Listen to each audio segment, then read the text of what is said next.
Hello friends, welcome back to sakalvidya.com. So in this session we are going to have a discussion on Archimedes principle. So before we begin this session, I just want to show you some practical example of this Archimedes principle. So at the end of this session, please try to conduct this small experiment in your house.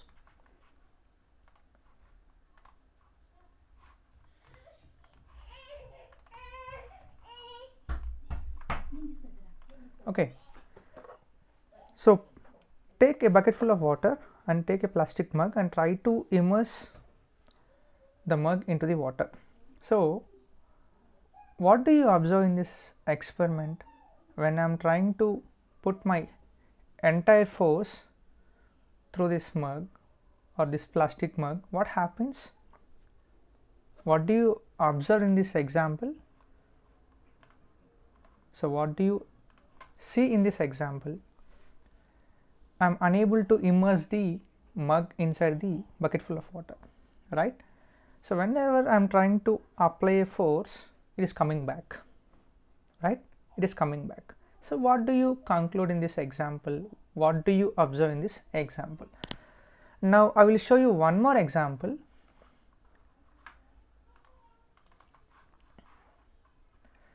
So usually whenever a metal is placed in the water, it is supposed to sink, right? But when I am trying to place this metal vessel, it is not sinking, right? It is not sinking, it is floating on this water surface. Why? What is the principle behind this? What is the principle behind this?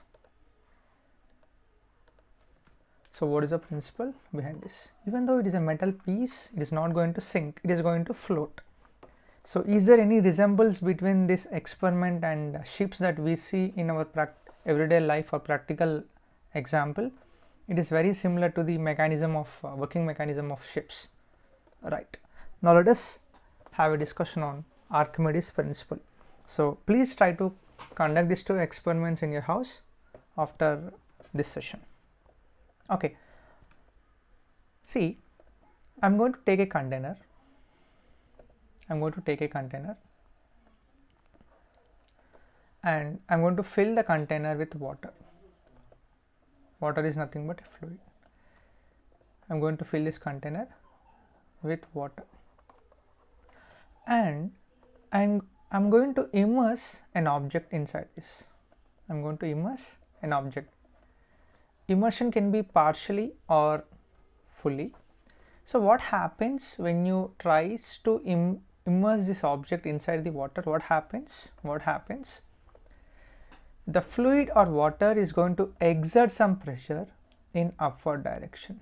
It is going to exert some pressure in upward direction or force in upward direction.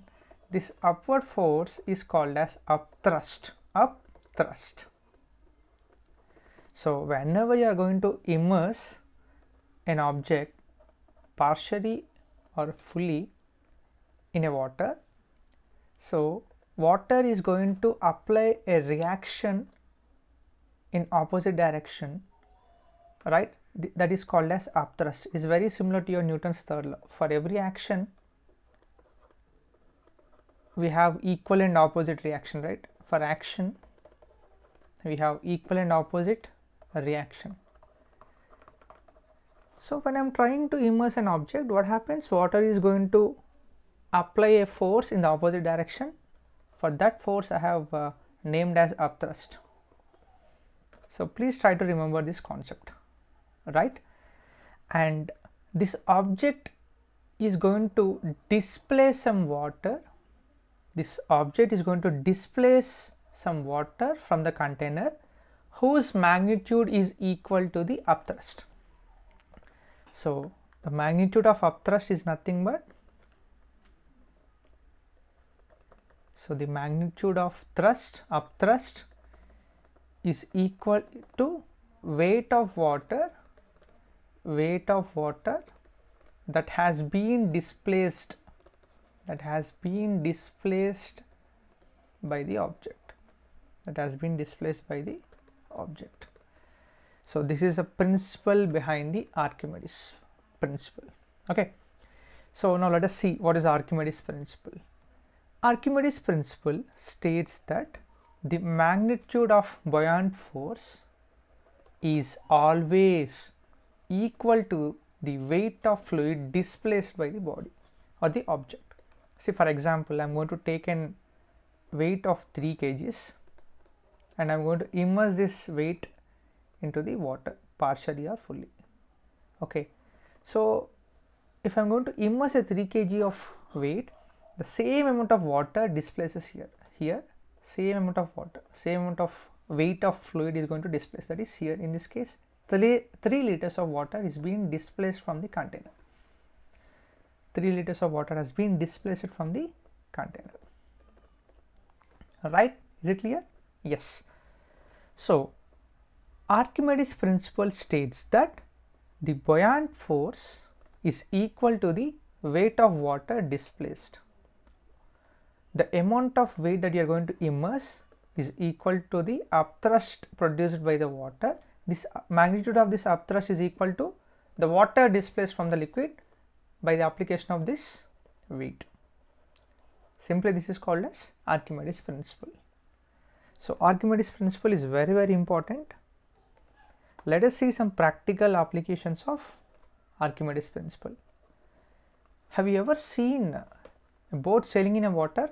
Even though it has some weight, it is going to float, right? It will not sink inside the water until and unless if it has a damage or it has some accident, it has some what you call defects or something, right? So even the sailing of boat is an example for practical application of Archimedes. Have you ever seen an iceberg floating on the oceans? Even it is also an example for Archimedes principle. So the helium balloon rising in the air is also one of the practical application. The next one, that is a person with a life jacket for production. A life jacket, the working principle of this life jacket is also an example for Archimedes principle. Even the working principle of submarines also lies on the Archimedes principle. So if you want to find the purity of the milk, we use a device called as lactometer. The working principle behind the lactometer is also on the Archimedes principle. Not only the purity, in order to find the density of fluids, we use an instrument called as hydrometer. So this is a lactometer and this is hydrometer. So we use lactometer for find the purity of the milk and we use hydrometer to find the density of the fluids. So even there we are going to use this concept. So these are some of the practical applications of Archimedes principle. So when a body is immersed, as I told you, partially or fully into a liquid, it experiences some upward thrust, which is equal to the weight of water displaced by the body. Weight of water that is being displaced by the body. Here the upward thrust is called as buoyant force. So what is the name of this upward thrust? This upward thrust, this up thrust is called as buoyancy. This up thrust is called as buoyancy. It acts through the center of buoyancy, which is the center of gravity of displaced liquid. So in our next class we are going to see what is center of gravity and what is center of buoyancy and what is the relation between them. Okay, so whatever the upthrust that is produced by the fluid is called as buoyancy, that is called as buoyancy. Okay, now let us solve some small numerical questions on this.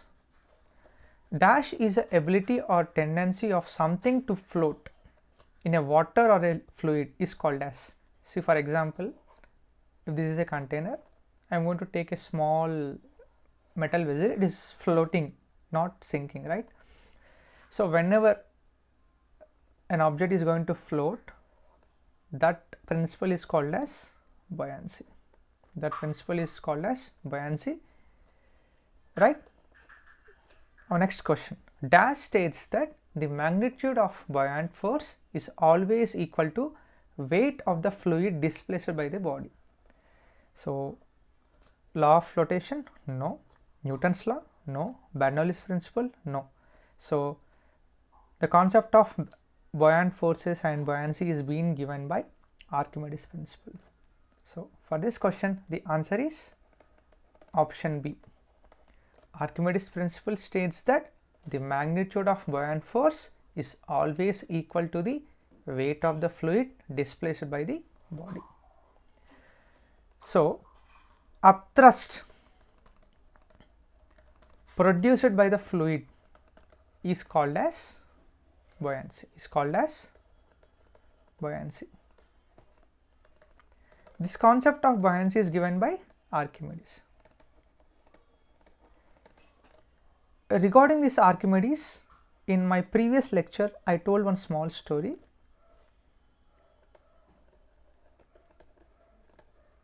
So please have a glance at this video. Please like, share and subscribe.